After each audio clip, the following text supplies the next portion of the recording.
Now, look, a bit of the backstory. So, yeah, I've done 82 episodes with the Rental Journal podcast, and I reckon maybe 15 people have mentioned to me, you need to get Greg Parfitt on the podcast. And it almost became a bit of an annoyance because every time I'll do someone, they'll be like, oh, by the way, you know you should do Greg. And then I was like, how do I get Greg Parfitt on this podcast? Because people keep on bringing it up and up. So when we finally got connected, I was pretty excited that I'm getting this mystical Greg Parfitt on the podcast. Yeah. So, welcome and thank you for doing the first in-person Rental Journal podcast. No, it's a pleasure, I hope. And I'm not sure how I managed to draw the short straw on the first video one, but let's see how we go. That's good. All right, so just as an introduction, Greg Parfitt is the CEO for Orange Hire, based out of Sydney, Australia. And just to kick things off, do you want to talk to me first around where you grew up, when you first moved to Australia, just your childhood? Sure. Well, I grew up in South Africa, went through school there, did uni, went to University of Cape Town, studied economics, and then left and did some travelling in Europe. At the time, I was pretty keen on rugby and surfing, and I'd already surfed with some Aussies in South Africa. Went to the UK, ended up playing rugby league with mostly Aussies and a couple of Kiwis. Kind of liked the culture, and then really just decided to come out to Australia. And at the time, I was overseas. My sister met an Aussie as well, and she ended up coming back here with him. So that was kind of almost the core of our family here already. So then just really set up roots, and I guess the rest is history. How old were you when you first moved? Well, I left there in 84. I got here in 86. I would have been 22 odd years old. Yeah. Was it nerve-wracking moving a whole new country? No, I mean, in those days, you're young, you have a surfboard and a backpack and a pair of rugby boots, and it's pretty easy. Wow. So surfing's obviously a big thing in Australia as well. Was that part of the interest to bring you over? No, definitely. I mean, the lifestyle in general, was an easy thing to get into, and I started in Cronulla. It was pretty easy to fit into that environment with those guys, and Wow. So then what eventually got you into the equipment rental industry? So I've been in sort of some personal finance game, and then in concrete with Pioneer Concrete, and then I was playing rugby with the mighty Blue Giants down in Woollahra Colleagues. And a guy that I was playing with, Rob Walton, mentioned that in the business he was working in, there was a job going for a manager. Would I be interested? And I said I would be. And then that was my introduction to National Hire, really. Oh wow! So a few beers later, in a Paddington pub with a guy who was the general manager at the time, Ron Lawson, and then the rest is really history off the back of that. Wow, so really we're talking about moving over to Australia with your surfboard and your backpack, playing rugby league. Rugby union, actually. Rugby union, guys, would correct that. Yeah. That probably makes sense from South Africa. Playing rugby union, having a few beers, and then that's your introduction to the equipment rental industry. That's it. Wow. Do many people know that story? Well, I don't know. I mean, I think a few do. I've probably bought a few over the years with it, but that's it. Wow. And so when did you first meet Stephen Donnelly? Because obviously National Hire was part of that. So I mean, I literally met him on the first day in the business. My first day there was a conference in the Blue Mountains. And it was really right after they had merged Stephen Donnelly Hire, St George Rentals, and Abbott Hire into a single business, at that point still unnamed. And they were sort of doing a bit of a bonding kind of exercise to bring all the cultures together. So my first day was a 2-day retreat, which was a pretty nice way to start. And then Stephen actually gave me a lift from the conference to my car, which was actually down in the Wollongong branch. And so we had a good chat on the way. So I got to know him pretty early. Yeah. What was it like meeting Steve for the first time?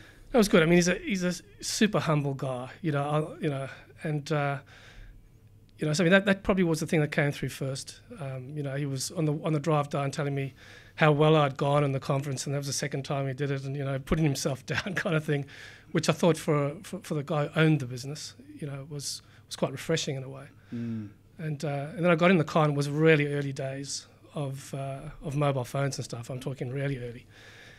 And probably something that also stood out was quite a progressive thinker, because in the car he already had a 007 number, which was the very first kind of mobile numbers. It was already sitting in his car there. So, I guess those were probably my two first impressions of Stephen. Yeah. When I went down to Wollongong to catch up with him in person and have lunch, and same thing, like even today, I was amazed on how humble he was. Like he was almost downplaying the influence that he's had on the industry, it's probably a testament to what he's achieved because of being so humble. I think it's a good strength, for sure. Yeah. Well, I spoke to Steve about you, and we spoke about the history of National Hire and Stephen Donnelly Hire and all that sort of stuff. So you had a few things to say about you, which I wanted to bring up. So when I asked Steve what he remembers about Greg Parfitt, which is obviously those early days of those conferences, he said that working with Greg, he was an instrumental in the growth of National Hire. He brought enthusiasm, discipline, and the ability to think things through strategically. So when you hear that from someone like Steve, like, how does that make you feel? Well, obviously, time is a great healer, I guess. No, I mean, he probably didn't mention some of the more volatile disagreements at the time, but no, I'm very proud. I mean, I've got really fond memories of that time. It was, I was lucky enough, and I feel extremely fortunate about having joined a business with a guy like Stephen at such an early stage. Day one, you're in the senior management group, and and he had a vision, and he was able to think big, Stephen. And with Ron Lawson there, I think we had a great balance of, enough ambition, but a real strong focus on people and customer. And so if I look back, as I said, we had a lot of fun. We got into it. It was a very real kind of business. It wasn't, a lot of bullshit, frankly, and or politics in the place. And I feel very lucky to have been able to get that opportunity. Yeah, a lot of big names came out of those businesses as well that went through. I remember when I was talking to Colleen Cohen, she mentioned Adrian Manning was on the counter when she first started. Yep, which is amazing. Yeah. Yeah, I mean those guys, Adrian and Neil Wallace, were on the counter at Bexley. They were hiring the same lawnmower out sort of 3 times on a Saturday, paying for it twice on that Saturday. It was a lot of fun. I can't remember, but they used to do sort of 300-400 dockets on a day, just crazy stuff. Wow. It's great to see like someone at that level even being able to work through those junior roles to understand what it's like to actually work on a counter and do 300-400 dockets in a day. Like, it really, I think, influences the person they become. Definitely. As a leader. Yeah, I mean, Adrian's is a very grounded guy, and he's obviously learned a hell of a lot and very professional. But an awesome beginning for him. Definitely. So what were the 3 companies you mentioned that merged together? So it was St George Hire, Stephen Donnelly Hire, and a business called Abbott Hire, which is a single branch down in Marrickville, doing a lot of industrial stuff in that sort of area, as well as general hire stuff as well, but they were into a bit of industrial stuff in the local area. Yeah, and then that merged to become National Hire. Yeah. Okay, and so what was your first role at National Hire? So my first role, I was brought in initially to run a business called High Lift Rentals, which was like, these are the early days of Access coming into Australia. The gear was a mixture of second-hand Fabtex and Mark lifts, which were bought, for a song out of America. Most of them didn't have very good braking systems, etc. And, we were sort of, and there were a few other key guys, the Kennards were involved, and a few other businesses had bought similar product in, and they were kind of, they'd worked together. The industry was quite collaborative in those days. And, so we were trying to break through, trying to replace scaffold, in the early days before people knew about it. Our rates were terrific. We were able to sort of pay some of this used gear off in, 3-4 weeks in hire, but still took the customers a while to kind of catch on that there was some benefit in it. So I went from there. They then added, we had a side shed and Portaloo business into it, and I grabbed that one. It was in the same yard, and then got a little bit involved as we built the pump business. And, over time, took on marketing, and then finally sort of through the multiple acquisitions and growth, once the 7 guys came on board, ended up running the East Coast. So I had sort of a manager in New South Wales, Victoria and Queensland, and that was my final job before the merger. Wow. Yeah, it's quite amazing, even just talking about scissor lifts back then. Like, when you brought those scissor lifts, or the business brought those scissor lifts into the business, they would have been seen as a niche product. 100%. And today, scissor lifts are a commodity, basically. Every hire company or every rental business has one. It's amazing how it's a transformation of the type of gear that's in the industry, isn't it? That's incredible, and it'll freak some people out. But I mean, one of the jobs that stands out, because it was, the business was going relatively well and had been quite established at this point. When they built the temporary casino in Sydney, before they built the Star, we had gear on there, scissor lifts, 20-footers, electrics, for $195 a day, 6 days a week. Wow. And they were there for 6 months. I mean, those were the good old days, you might say. How can a rate be higher back then than it is today? And dramatically higher, and thinking we were using used gear and that stuff. What was the purchase price of the gear back then? I'd say gear cost more too, to be frank, new gear. But, we were still, that fleet would have been some of the Mark lifts which were bought second hand. So I couldn't tell you exactly, but, the returns were exceptional. Yeah. And you mentioned that the safety wasn't the same on the machines back then. No, especially the electric machines, the braking systems and et cetera weren't what they are.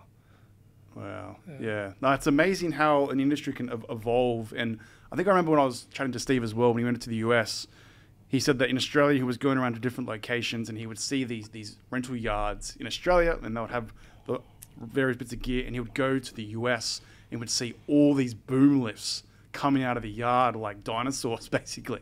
And so, yeah, it's amazing how like even just a country can have an influence on other areas and what pushes through. Because there'll be other things that the US or Europe or whatever it is pushes onto Australia, and vice versa, like the digger.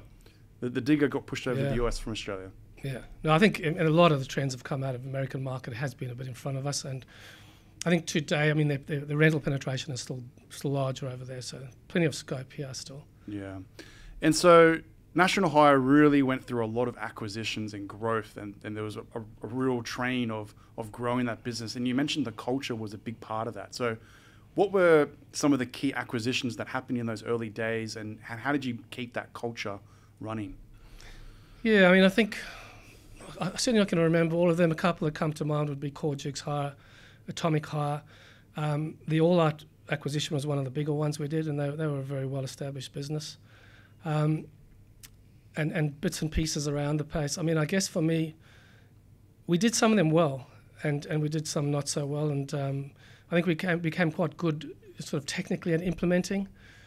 I think the risk always, and probably the lesson that we learned over time is, even in the selection, I think culture is a really critical thing. And trying to avoid genocide as well, where you come in and you just, you know every answer in your business, and everyone inside our business is better than everyone inside your business because we bought you, kind of thing. And so I think we had some good ones, as I said. We destroyed a bit of value along the way through already not getting some of those elements early on. I think all businesses that have done quite a few acquisitions at some point, make those errors. But we worked ultimately. We got the recipe right, and I think we did, manage to retain some very good people.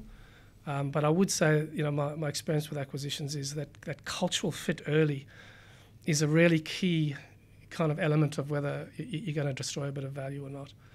And if I looked at the All Out business, for example, I thought they were incredibly entrepreneurial.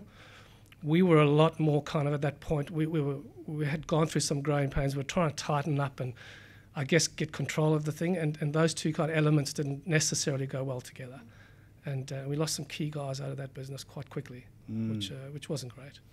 And so you mentioned the culture side. So when you're looking at a business that you're going to acquire, is it understanding the ownership and the management team, or is it understanding the actual down to the ground staff and how they operate? Like, how do you define that culture fit? Well, it's probably a bit of everything. You can see it when you walk around. You can feel it, and what's important, what's not important, the sort of things they look at. Obviously, the type of leadership, it'll come through. So it's pretty much, it's there. Most cultures you can see pretty quickly in everything they do, really. Yeah, it's probably important to understand the vision for that owner as well, where they fit into the picture. Do they want to stay on? Do they want to be part of the next leadership team? Do they just want to sell and move out of the business? I think if that person isn't clear on their vision as well, it can impact the acquisition and the growth. Yeah, no, 100%. And then also, are they able to? When you've been the guy making all the calls and then you lose that ability, then it becomes quite difficult as well. And sometimes the skill set to kind of build it to that point isn't the same skill set, once it gets amalgamated in somewhere and has to sort of fit in. Yeah. So, yeah, as you mentioned, like someone might start their business and run it for 20 years and they sell to another business and they think that they know the recipe on success. And then you've got another business that's growing at another rate and all your blinders are up. Like you're ignoring everything that they're saying, and then there's constantly clashing. It's like, no, we need to do it this way because I know it works. So I think that can be a big challenge as well when managers, if they're not on the leadership teams, if they're not on the same page when it comes to being transparent and listening to ideas. For sure. Yeah, it's a big factor. So then what was the transition to eventually where you went to? You mentioned Seven Group. So what was the process there? Well, we were a small private business. We became a small public business. It was one of the journeys we went through at National. The seven guys, the Caterpillar, sort of required that they get a rental strategy going, and they were pushing that through Cat Rental Store. So they greenfielded that opportunity in West Australia, in WesTrac, and then thought it'd be a good idea to kind of speed it up a little. And they bought a major shareholding in National Hire and used that as the vehicle, and then subsequently privatised that. And then that was the vehicle that ultimately, with Carlisle, ended up buying the Coates business. Gotcha. And so that's probably a touchy subject. So was it National Hire buying Coates, or was it a merge? Like, what was that process then? Well, I mean, technically, it was the National Hire business and Carlisle buying Coates. I mean, it's obviously a merger when you've got a very powerful brand with the capability they had in a much smaller business. So I think it's probably kind to call it a merger, ultimately in reality. Yeah. And if you looked at, the key roles after the transaction, a lot of them were still the Coates guys in there. So, I think mergers are pretty fair term. Call, yeah. And so what was your role when you were up after that merger? Yeah, so I was lucky enough to get selected to be the EGM for the East Business Unit, which was, I think at the time turning over sort of around about $250 million. It's quite a big step up from where I'd been. Really was New South Wales ACT. I think 58 branches when we commenced, after we'd gone through shutting a few in the consolidation of the deal. Mm. And what was your involvement in the merger at all? Were you involved at all in that early stage? Yeah, well, I mean, before it went down, I mean, I was probably had my brain picked a couple of times. To be fair, the likes of Andrew Aitken, who was with the Seven Group at the time, Peter Gamble, who was the head of business, the chairman. I mean, those guys are good at this stuff, and a lot of what was happening there, we weren't that involved with.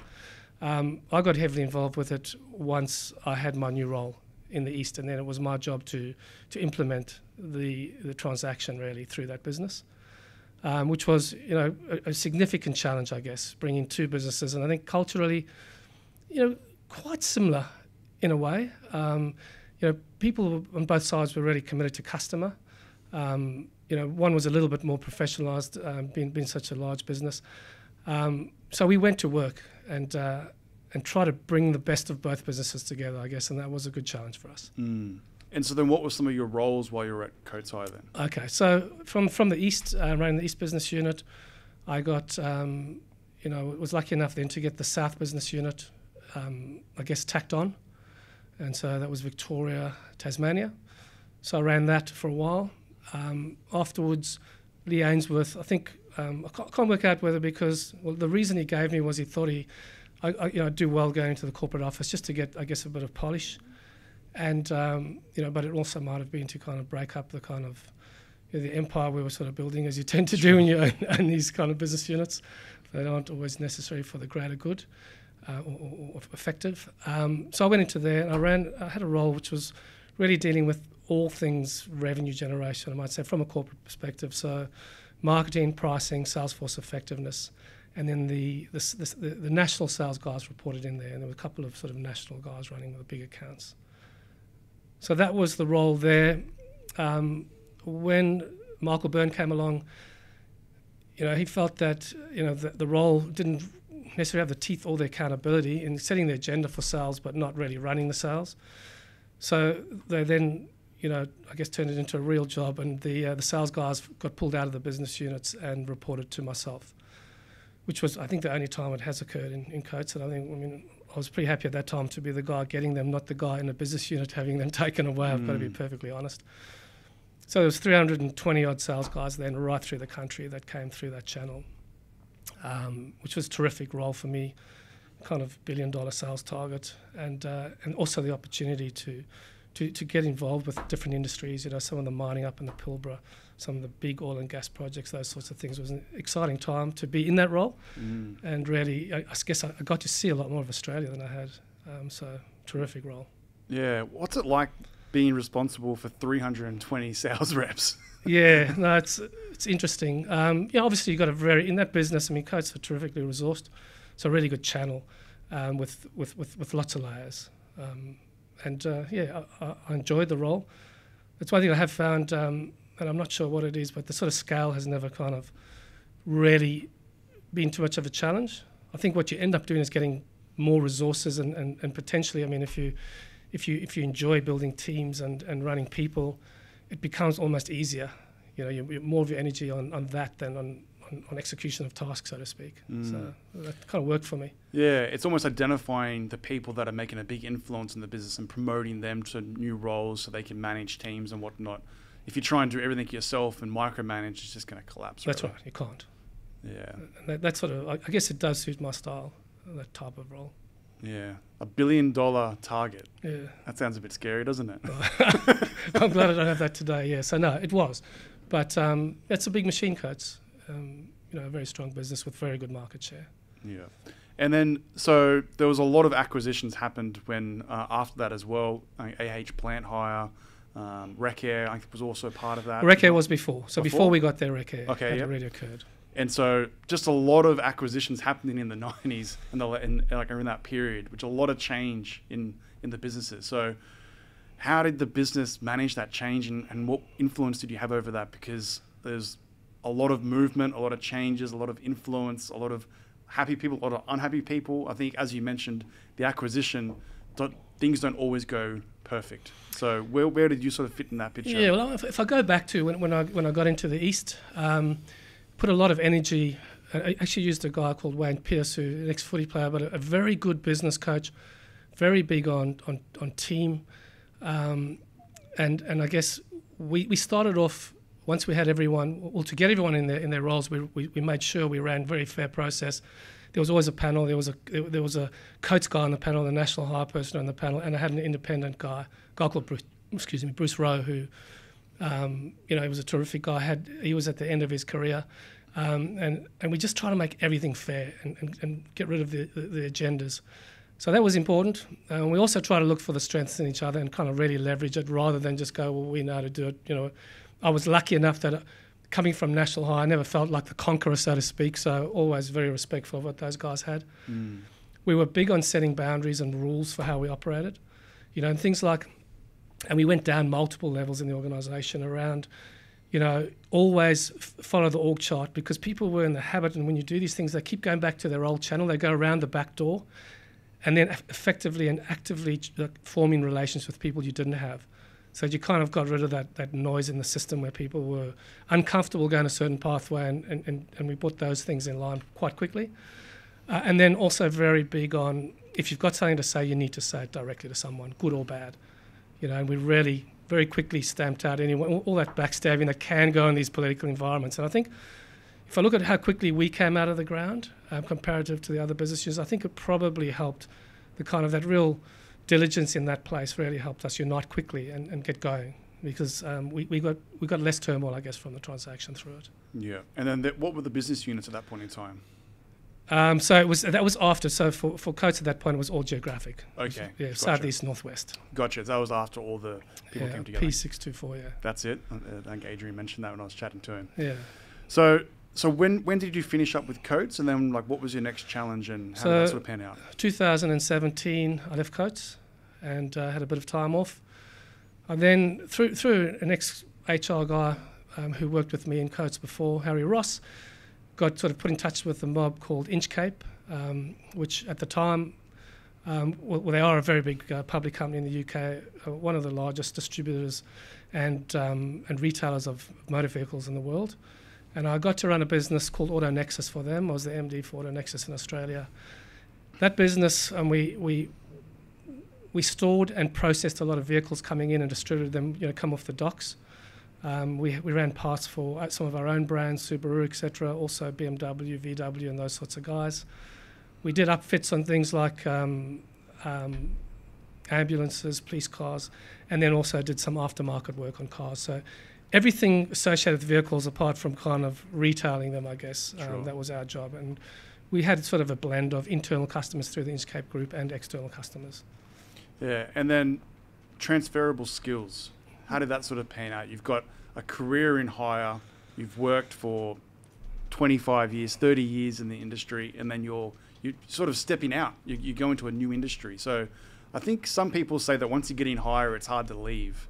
So where was your mindset at that point in time? How did those skills transfer? Yeah, I was happy to move on. I really enjoyed the culture there as well. They had a fairly. I expected the vehicle game to be a bit different. They were pretty down to earth guys. My skills were well valued, which was kind of reassuring. And I felt once again when you get lucky enough to get to that level, it is quite transferable because you're really just about trying to build teams, help people do their jobs better, sort of empower them to, and maybe get rid of some of the obstacles for them. So we just set about the same thing. One of the things I noticed there was, a lot of guys had come up through warehousing backgrounds and that these not always large margin businesses, not a lot of money being spent on development.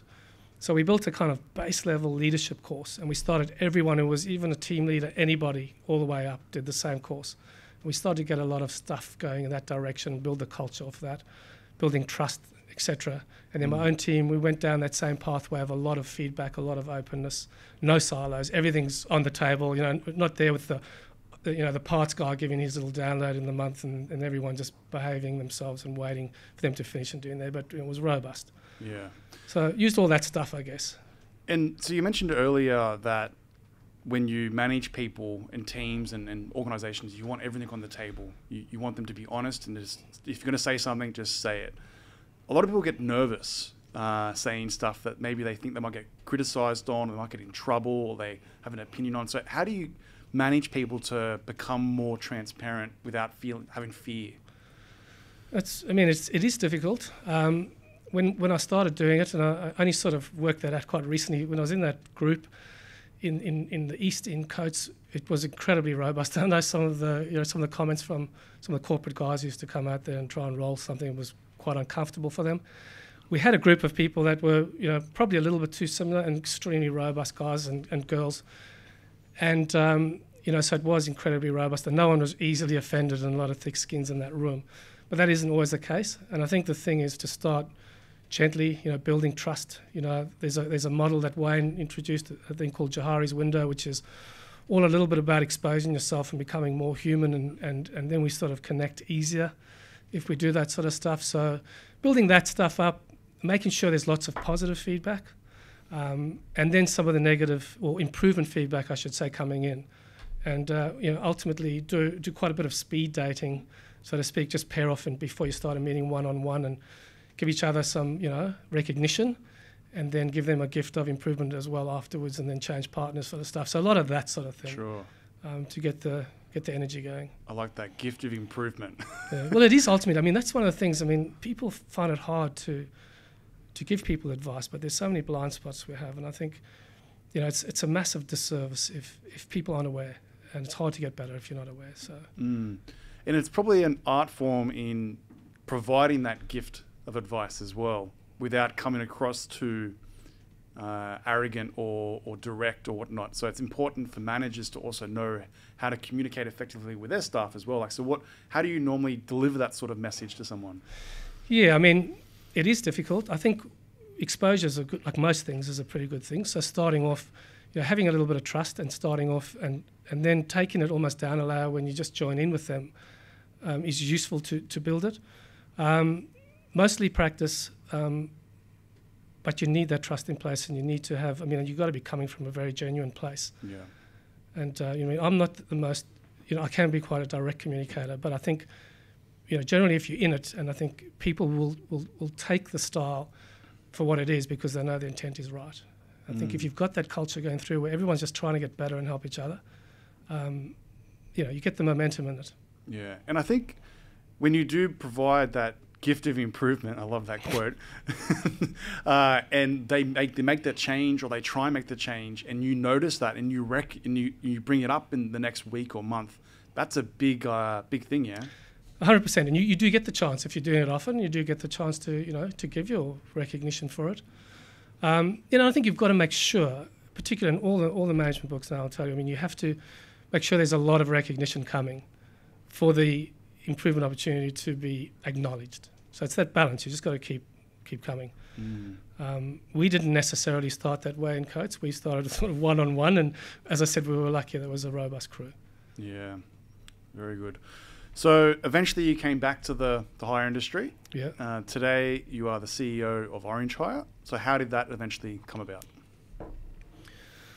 Well, I mean, I was enjoying the Inchcape gig. I got tapped by a headhunter that there was a job going at Orange. I'd sort of made a commitment to myself that one thing I had done at Coates, incredibly grateful for a very fortunate career, but I hadn't proactively managed it in many ways. And so I thought, always said to myself, well, whatever happens now, you go along to meetings which in the past I might have knocked back, because you never know what you learn, you don't know what comes. I met with the Joyces, Stephen and Jeremy Joyce, had a couple of really good chats, found their approach incredibly refreshing in the massive focus for them on people and customer. And they got the fact, 100% that this business is entirely people. And they were actively measuring engagement and customer experience. That got me sort of sitting up straight and thinking quite hard about it. And we did. We had a long dance. We probably spoke for many, many months before we agreed that it was a good fit. And then, then I came on board. Yeah. So I want to backtrack a little bit. So you mentioned you never actively managed your career. What does that mean? Yeah, I think, in multiple ways. I think in my own development, understanding my own weaknesses and then trying to work on them in maximising my strengths, even in having a plan, I guess. I was lucky enough, as I said, to be in the right place at the right time as this business grew, and ended up in some amazing jobs. But a lot of it was because of the timing, or really, I guess, other people's foresight in putting these deals together that I happened to be kind of sitting there waiting to take advantage of. So I think having a plan and knowing where you want to go would be more effective, and listening to people, taking opportunities, just being more proactive in how you ran it, I think would be something to do. And then also definitely more development. Whilst I learned an awful lot, inside those roles, I think there was plenty of stuff that I might have, I might have read more, I might have just investigated or, more things and understood a bit more. Yeah, it's almost like if you manage your career more effectively and you manage that development, you have a bit more control of your fate on direction you're going, rather than you being at the right place at the right time and people recognizing your effort previously. You can almost say, all right, my goal is to do X, Y, and Z by the time I'm 25 or 30 or whatever it is. I want to learn this skill. I want to do this. I want to live in this country, or whatever it is that you're doing. And I think most people probably don't do that, I'd say. Yeah, I think a lot of us go along with it, and I'd be careful to be too focused on a date, etc. I think ambition can get in the way of some very good careers, and sometimes get in the way of your own behaviour. But I think there is definitely the need to have a plan, would be important. And I think also, I always had this badge of, I don't play politics, and I think in a way, so very direct. But I think, if you're dealing with people, politics is maybe the wrong word, but it is. You need to adapt your style, and you need to be prepared to kind of change the way you operate depending on who you're facing, the audience at the time, I think. And I think for me that was something I didn't necessarily get to early on. It took a while to get there. Yeah, with me, like I moved to the US for 12 months, and a mistake that I made was, before I moved over, I said I want to achieve these goals in 365 days, basically. And instead of like just going with it and figuring it out and moving along the way, it was almost like a clock that was counting down, and I'd be looking at, I got 7 months to go, 6 months to go, and like it adds this pressure that you don't need, rather than you trying to focus on what the future looks like, rather than the end goal with a certain date, which I think I really like that you mentioned. Yeah, I think sometimes you get over-focused, and you also get so focused on yourself that you miss others, and it's it doesn't work for you, because you become a little bit selfish if you become a little over-absorbed in those deadlines in particular, because you're in a rush, and sometimes you'll miss good opportunities, or you'll go through people. Yeah, no, I like that advice. That's definitely relevant to me as well. I like that. So for the listeners that are overseas, not everyone knows who Orange Hire is. Do you just want to give the rundown of who is Orange Hire?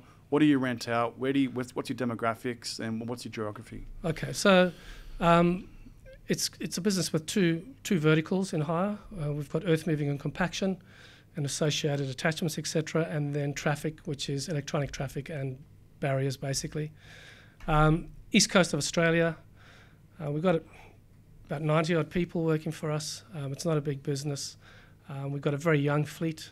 We've got a model that really turns our fleet early, which gives us high-quality gear. We get to leverage our buying power, etc., and then get out of it, at retail, so quite proactively sell at retail rather than wholesale auctions, etc.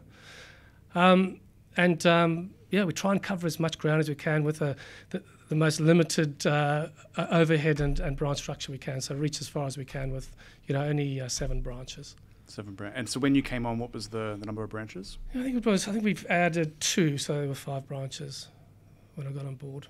Okay, and these types of branches, for the listeners, are they hubs? Are they, how are they? Yeah, they operate at hubs, and we, as I said, we try and reach as far as we can geographically, even using some sort of quasi-agency type arrangements to leverage other people's cost base and our fleet, so to speak. So, but most of our revenue is generated through the capital cities on the East Coast. It might be an interesting topic to go down, actually. So not every business has converted to the whole hub location where you've got like a single location where you can move transport and move things around as needed based on the location. So do you want to explain what the branches used to be like maybe 10 years ago, 5 years ago, where you would have lots of branches in locations to try and fulfill a market compared to what the hub model is? Like, what's the key differences?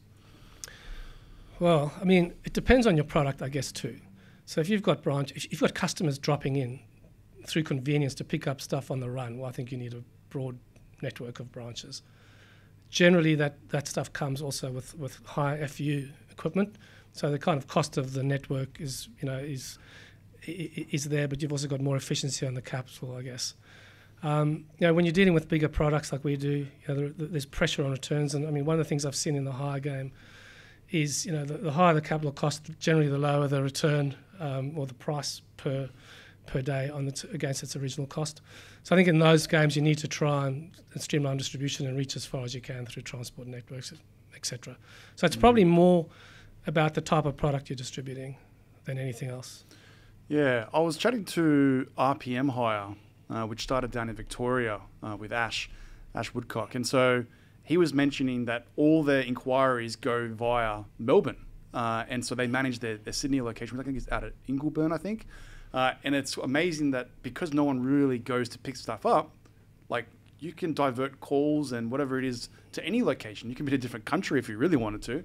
So, and he was giving me some ideas, or he's floating some ideas like, well, we could technically expand overseas and still keep the quality of our customer service based upon our hub. That's something that's really interesting, isn't it? When you don't have customers that are walking in. No, it is. I mean, the opportunities there with technology, etc. I mean, there are nuances around markets, and and you've got to overcome people who actually understand. Even when someone's describing a job and or a location, it's better if you've got a clue rather than I don't know what you're talking about.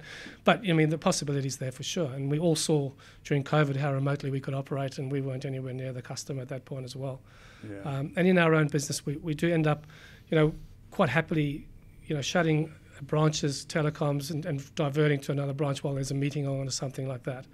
And it's very functional, so it's definitely possible. Yeah, talking about terminology, one of my friends just got a job at Kennards Hire in their call centre, and they take calls from New Zealand as well. And so he was learning all the names of the equipment in Australia, and then he got his first call from New Zealand, and they were describing a piece of equipment, and he was like, "That's not on the list.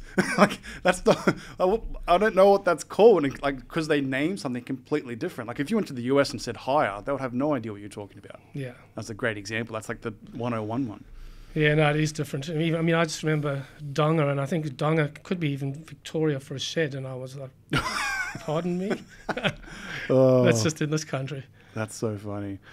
All right, well, look, we understand Orange Hire itself. Now, they've gone through some phases as well with Orange Hire, with private equity getting involved as well, which is Acadia Capital.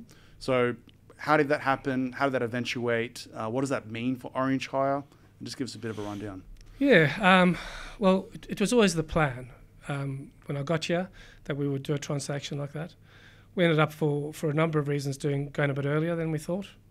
The process itself was really good. I think when you go down a path like that, you have to have a good think about yourselves you need to be able to see your own weaknesses and then kind of really leverage your strengths as well. So the process was very informative and really consolidated at that time exactly who we were and how we felt about ourselves. And then you can get out the road and pitch it. Lee and Sam coming on board has been good. I mean, of all the potential buyers, I mean, we were the most excited that we got those guys. I mean, they definitely seem to, at the time, and they've proven to share our kind of belief that a business like this is about the people, and then about your customer. And so happy to invest in that stuff and go along with it. And that is the culture they are also trying to build. So very good alignment. So, we didn't skip a beat, to be perfectly honest, between the two styles of ownership, and we're able to just keep moving. Now, the goal with these guys is, like we were before, is growth and profitability and returns.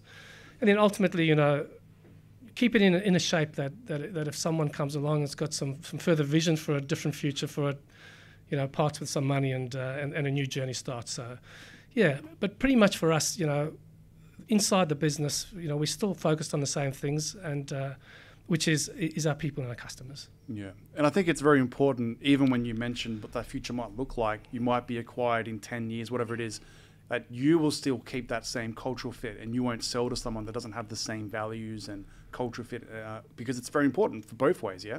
Yeah, I mean, it would, and I don't control that, so I mean, I think it makes sense that someone, like we said in acquisitions, that you pick up people where there is cultural alignment, because the opportunity of extracting all the value is much higher. So one would assume someone who comes along, gets us, would want to invest in that. Yeah, no, definitely. So I think for smaller businesses that haven't been involved in private equity, that is either people are moving to an organisation or maybe they're growing and they want to get involved, how do you manage relationships with private equity firms for an equipment rental business? That's a good call. I mean, are you talking about how you get to know them in the first place? Or? I think, yeah, the initial relationship and then the ongoing maybe reporting or mechanisms or how engaged they are, those sort of things. Yeah, and I think it varies. Company to company. There's a lot of nuance between the different businesses. In most cases, I think what happens is they want you to get on with running the company because that's what you do, and they're very good, sitting around the edges and making sure you're getting the best possible financial, support you can do, and then also, some of the strategic element and the strategic thinking I think they bring to the table too. So generally, there's a good balance in skills that comes into it. Certainly, right going back to Coates, we were very anxious about private equity guys coming into our business and brought a lot of value from day one, really, in the type of thinking. So I think you're going to get an uplift in that stuff. Hopefully, they've got enough faith and trust, and they've bought into the business, which is why they've invested their money to allow you the freedom to keep going. And then from there, for us, we catch up once a week for a short chat most weeks, and then we have a board meeting. Yep. And, the reality is, though, like anything else, and, when it's going well, it's easy. If you come back and see me in another time, maybe I've got a different view. Sure, yeah. It's and I think when you're at that level and you're at that board meeting, I think you almost need to be the barrier between you and the business as well. You don't want any stresses or pressure coming from that private equity to flow down to the organisation as well. Is that part of your role as well, to make sure that you're that barrier? Yeah, to be fair, I mean, if there was a need to, it definitely is. At the moment, we're very encouraging to get Lee and Sam through our business and getting down into and getting to know people. They bring the exact same message we do, and I think it's good for people to know that there's just great alignment there. So they're always welcome and do get out and about, and we don't sort of accompany them and corral them around the joint. They go where they want to. If they're going to Queensland, they'll drop in on the branch, sort of thing, anytime. Yeah, that's amazing, knowing that you've got this private equity firm and then the staff see these people turn up and they realise these are real people. This isn't just like some bank that's turned up and there's money there. These are real people that are invested in our company and we know who they are. That's a pretty cool thing to have in the business as well. And sharing the same values. So it's an effective model. So look, you've got a lifetime of experience in hire and leadership and growing, and you've worked alongside some of the legends of the industries through the National Hire Days and the Coates Hire Days. So what type of leadership and culture are you bringing to Orange Hire?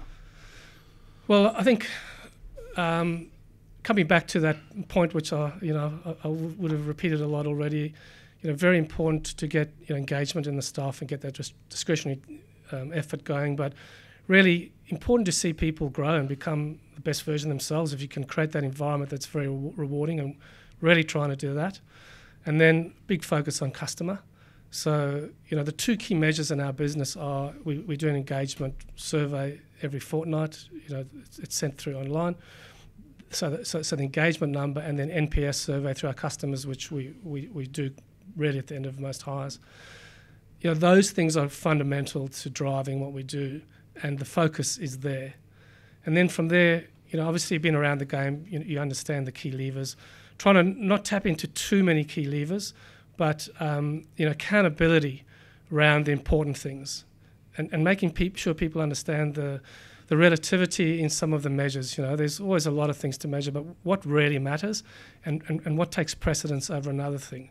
So you don't want a guy overly fascinated on transport recovery, missing out opportunities to drive big EBITDA over here, which you could do even if you got a 80% transport recovery on a deal.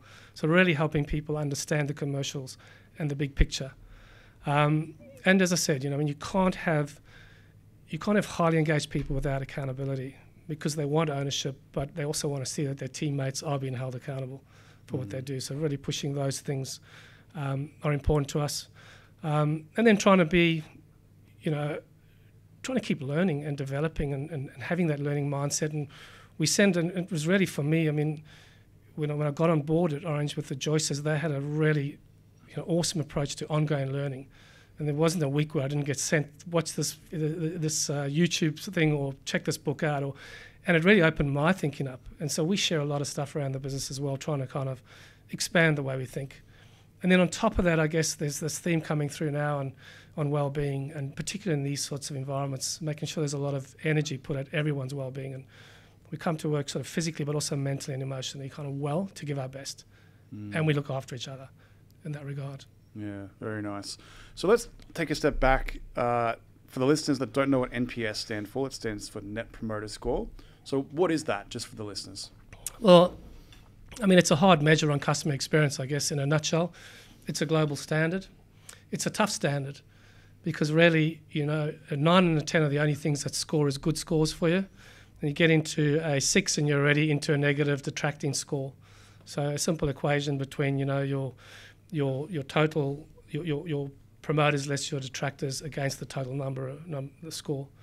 Great benchmark. You can see, people that do collect it, particularly big public companies, etc. You can see their scores, and they're out there in the world. So you've got someone to bench yourself off. Benchmark yourself off good brands, brands that you respect, even if they're not in the same industry as you. So a really important number for us. And in our business, every single person who works for us is remunerated on that number. It's the only measure that we all share as far as an incentive goes. So keeping it front and centre. And how do you measure that? You said you send surveys out? Yeah, so we've got software that we use basically, and just automatically, all our contracts information at the end of the hires gets pushed through, and then the system identifies if someone hasn't been surveyed in the last 60 days, they'll get sent another survey. Okay. And that's just stuff comes in, gets calculated through the software, and we get to see all, in particular, feedback. We're very responsive because money's involved with it. The whole business kind of sits up. And so we read every comment every customer makes, and these conversations are occurring right through our business. There'd be no one in our business who doesn't get it. And how do you send it? Text messages, email? How do they get the survey? They get it through email mostly. We've got the option of email and text. I thought text would actually be more effective, but all the data says email is more effective, and you're kind of not that invasive. When a guy's often they're working, they're happy to be asked, but if the guy's on the weekend or sometime in a private moment and he gets a text, it's not always that friendly. Sure. So we push it through email. And so you want to give some examples of questions that someone might get at the end of a hire? Well, it's really a simple question of whether or not you'd recommend the business. And it's driven, and what would you score them? And it's driven off that. It's a simple message. And then if they give a number, then could you kind of explain yourself, or would you give us some comments on that? Sure. And so it's really simple and really fast. Yeah. And so if someone gives a bad score, that's a flag to say we need to contact and find out what happened on that hire, what went wrong. Yeah. Delivery was late, we charged too much, or we charged too, whatever it might be. Is that just an investigation? Yeah, we'll go straight. We'll always call them and say, even if it's a great score, we might ring and say, we'll really appreciate your score, thanks very much. But if it's not a good score, we want to understand it. And quite often we'll try and fix something for that customer or compensate them for it, and maybe and hopefully ultimately change something within the business if you're getting a repeated mistake. It really builds up this true rapport between you and your customer. Like they are actually being heard. I think is very important because a lot of people don't do surveys. Yeah, well, hopefully they do get that vibe, and I think it also for us, I mean, most importantly keeps it front of mind that it is really important, and that we stay on our toes. And so you mentioned benchmarking as well. So what other tools are you using in that area? Okay, so we also do engagement surveys, as I said, and we'll look across, what is best practice through businesses there, and we're trying to look at that. Otherwise, any public company that's publishing data, certainly guys like United, who the global benchmark to be able to produce scale, and some of the KPIs they do, which is quite phenomenal, and just all the key measures, right through from, obviously revenue and EBITDA, fleet performance, FU, some of the TU stuff. Turnaround time is a really critical thing in our business as well. So looking at where you can see that data, looking for it and seeing what the good guys are doing. And then for me, pricing is, and the guys who've worked with me will know pricing is something I feel pretty strongly about, especially in our game with such a fixed cost base. And so pricing data, both internal and then, something like Rouse Analytics to help benchmarking and driving decisions, rather than, for me, I'll take any data point over noise, because noise is, there's always noise somewhere, and it's not always accurate. Yeah, I really hope more businesses in Australia get on services like Rouse Analytics, because there's a lot of American companies are on there and you see a lot of data. I think you probably can compare yourself to those US companies, but I think having more and more of a base in Australia, I think will really build up that database of knowledge, because I think it's quite amazing when you can at least just look at a benchmark and think, all right, where do we fit in this area? Like, why are we doing this? How do we change? What more equipment do we want to buy? What are the trends that we're looking at in the industry? Yeah, I think so. It allows businesses to, be clear about their own strategies and how they're performing against that strategy. And, that's important. No, definitely. Yeah, so I guess what we want to talk about now is just to talk through some of maybe the challenges that you faced in your early part of your career, and then how do they differ from the challenges that you face today?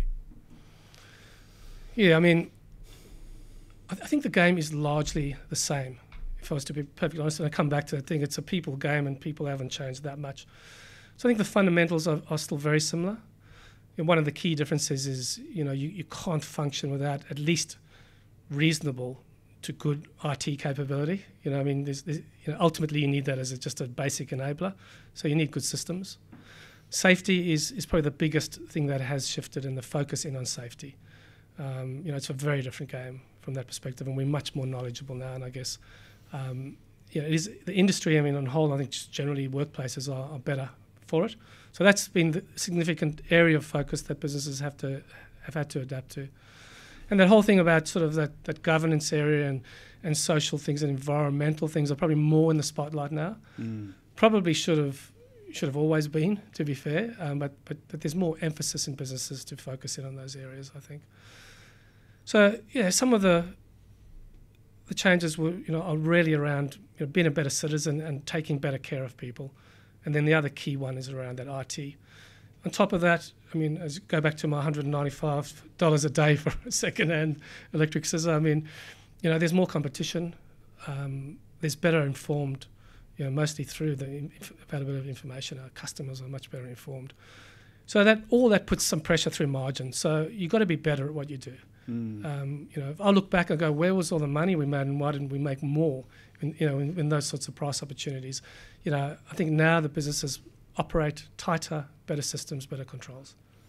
So let's talk about pricing a little bit. You seem quite passionate about it. So let's say a new rep comes on board. He goes out and he thinks that the rate's too high and he starts changing the rate because he wants to win a deal. Doing that, what impact does that have on a hire business?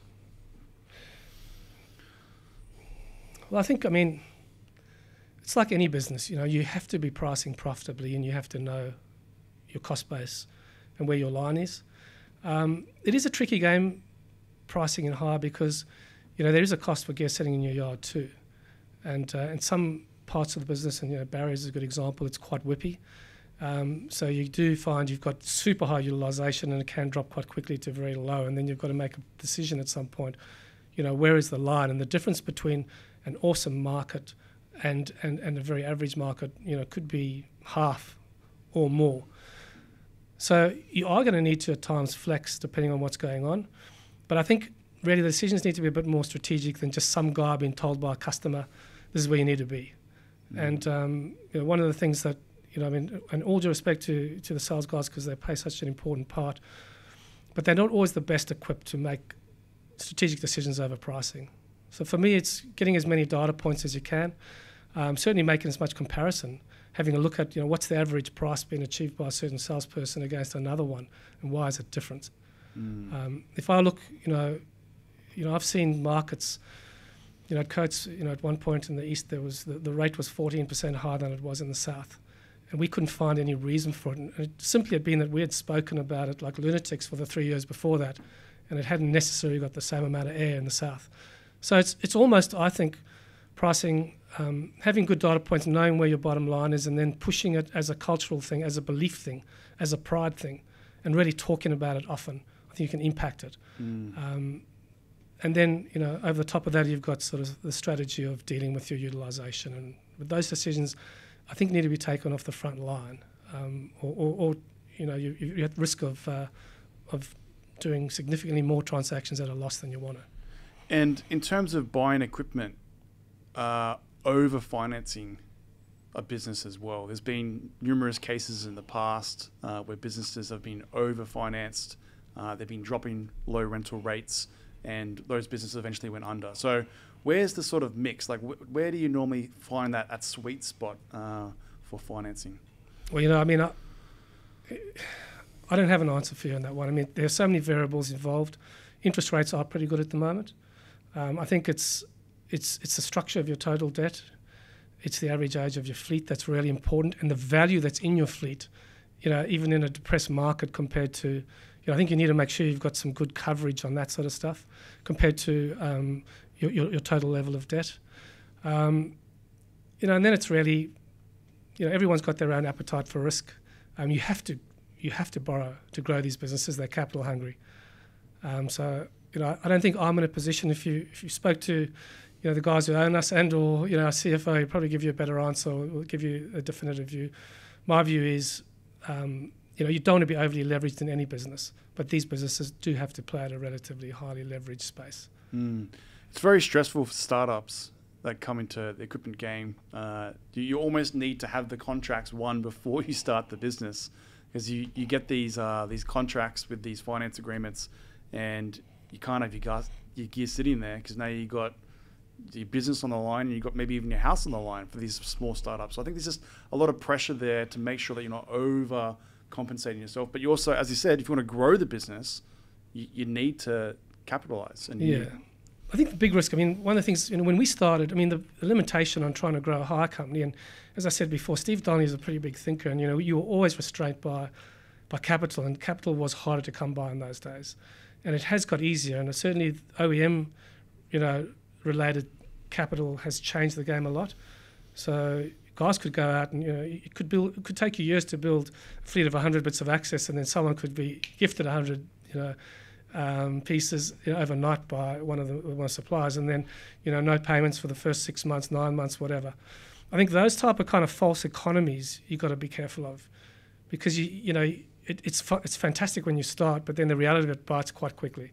So I think the risk is in people who haven't had to kind of develop the capability to run their cash flow well, and having big honeymoon periods early, thinking they've got all the answers, and then it bites pretty hard. Sure. So it's good financial advice is absolutely critical in this game, because you will be pushing yourself. Yeah. And you mentioned earlier on that your average age of your fleet is quite low as well. What's the mentality for that? We run a fleet age sort of just over 2 years, so 2 to 2.5 years average. We'll turn the gear quite early, and that's for serialized or motorized gear. You've got a lot of its time in warranty still, so you haven't got big costs. Your customers like good new gear. You're getting to benefit with the latest upgrades, etc. We find obviously we're almost, in a lot of businesses will maybe run a big bit of kit for 10 years or something, send it to auction. So we're buying twice in that cycle, sometimes 2.5 times in that cycle, which gives us, for our scale, good buying power. And then we found quite a good sweet spot to hop out. So the amount of original cost we're getting back when we're buying at these kind of strong rates, selling them into the market and retail, so we're able to extract a large portion of the original cost back. That works for us, works from our brand perspective, customer experience, and then financially. And where do you send that equipment after the 2-3 year period? Well, we sell it ourselves directly. So we take, and we built some retail capability. That's the only way you're going to really extract the true value. If you send it to auction, you're going to, obviously someone else is getting some of that. Sure. And so you're selling overseas, or is it local? Or? I mean, we're small enough to get everything gone here. Okay. Early on in the piece, we did a survey to build our initial strategy, and in that earth moving space, 92+% of our customers all own gear. So that kind of paranoia about, I don't want to sell them because they're buying anyway. So then, what you're able to do is become, just a broader set of solutions for them. So you're hard to buy it, or you can just buy it if you want to at some point. So I think they're going to do it anyway.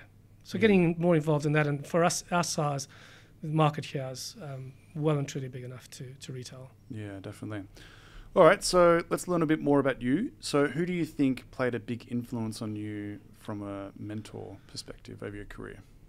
So, I mean, obviously, we've spoken about Stephen, and there was a guy working with Stephen at the time, Ron Lawson, and Ron had a big impact. I think both of those guys very values driven, very decent about how they conducted their business. But then also sort of out-the-box thinkers, and anything was on the table, and we were small enough to do some interesting stuff around remuneration or benefits, and some of the stuff we didn't do and thought of was pretty out there, but they were thinking about it. I'd say on Stephen as well, some of the things that he would mention in strategic sessions, you'd think, are you out of your mind? And if I look back to some things that actually came to fruition, it sort of almost blows your mind that it occurred, even though at the time I was thinking, are you feeling okay?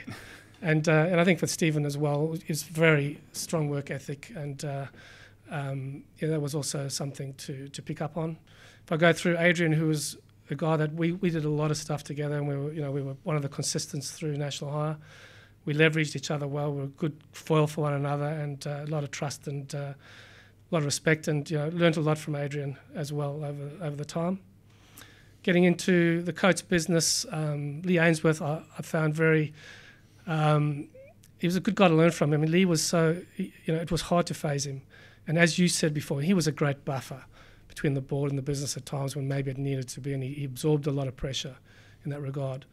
But he taught me about resilience, and if you got the top job, you've got to be able to handle it, and you've got to stay calm. No one wants to see a CEO panicking or anything. So Lee was strong in that regard. Obviously, as I said with the Joyces, I mean, the pace they run businesses at, it was just phenomenal. The lack of fear, pace, the desire for mistakes, because that's how you learn, and then that kind of really open learning mindset they brought to everything was also terrific. If I look beyond that, I'd say everyone I've ever worked with in a team, whether for me or alongside, I mean, I've definitely learned from all of them. And it's like you don't go through a day where you go and visit a branch, someone's teaching you something every time you walk in, or a customer to that, or a supplier. So, a lot of people, but those would be the standout guys that have taught me. And so you mentioned mistakes. Is that something that you embraced at an early age?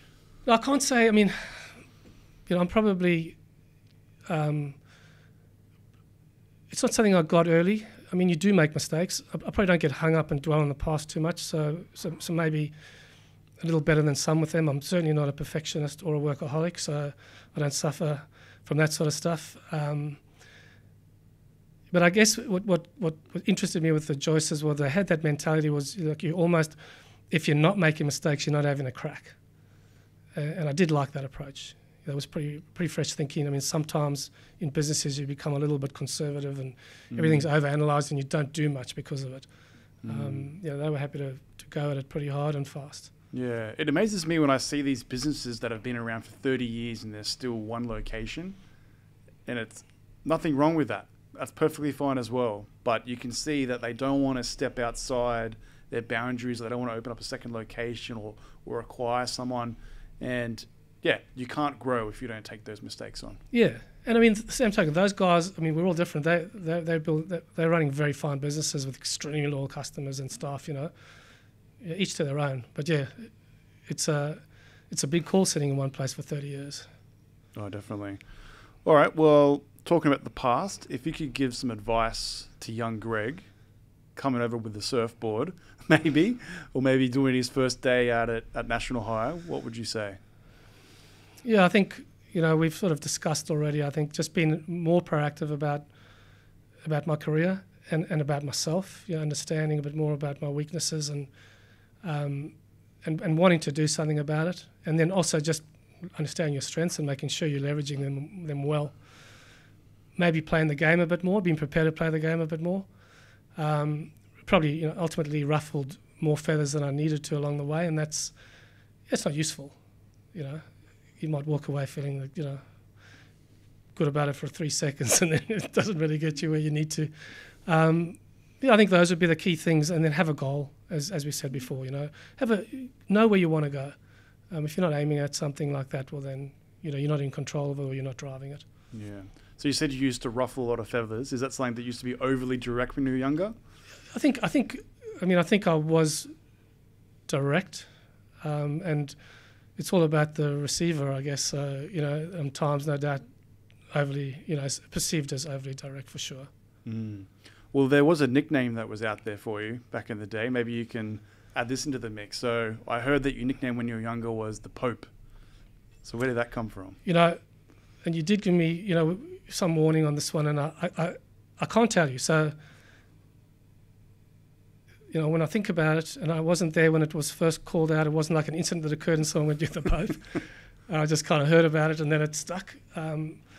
If I look at it in a positive light, I'd think, well, you know, when I sort of get something that I truly believe in, I will promote it pretty hard. You know, there's there's almost a religious kind of zeal trying to convert others into it, and a relentlessness about it. So if I'm going to be kind to myself, I'd say, you know, that's probably driven off that energy and that belief. Yeah, otherwise, who knows? I mean, everyone's got their own view on the Pope. I mean, he's a pretty sleepy old guy, so who knows? It could be the opposite. Yeah, it could be exactly. Yeah. I do remember it came up in a interview at some point or something, and you know, the people, I could see the guys in the room getting entirely the wrong, what I thought might be the wrong impression of what it might mean. So yeah, who knows? That's a pretty weird interview question, isn't it? Yeah. To ask you, why is your nickname the Pope? Yeah. Oh, that's a strange one. All right, well, finally, so how do you define success? Well, I think, I mean, if you start at a basic level, you know, I mean, you want to be achieving your goals, and in a business like this, the targets. You know, these days, like, I get a lot of satisfaction from seeing people grow and having a culture where that's kind of been stimulated and people are being maybe even a better version of themselves than they thought they could be. That's pretty cool. And then belonging to a team, I think, you know, having a genuine team where everyone's got each other's backs, I think also feels good. You've got that connection. So those are the things that like make me sort of get out of bed, and when those things are in place, I feel like I'm winning. And then, I mean, ultimately we're all just looking, you know, you want to be healthy and happy, I guess, at the end of the day. So not take work too seriously and not overplay work as well. And having good balance is critical. No, that's awesome. Very good. Well, yeah, thank you for coming on the Rental Journal podcast. Thanks very much.